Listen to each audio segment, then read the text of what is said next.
আসসালামু আলাইকুম। আপনারা কেমন আছেন? আলহামদুলিল্লাহ আমি ভালো আছি।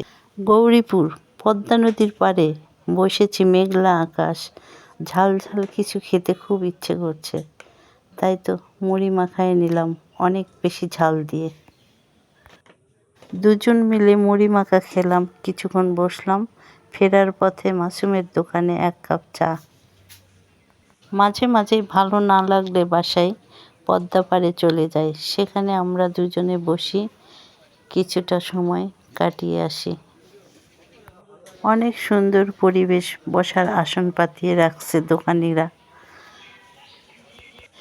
ইচ্ছে করলে বসেও থাকতে পারেন কিংবা হাঁটাহাঁটি করতে পারেন। বিভিন্ন রকমের লোকজন, দোকানপাট, খুব ভালো লাগে পরিবেশটা। সবাই ভালো থাকবেন, স্বাস্থ্যসম্মত খাবার খাবেন, সুস্থ থাকবেন। আল্লাহ হাফেজ।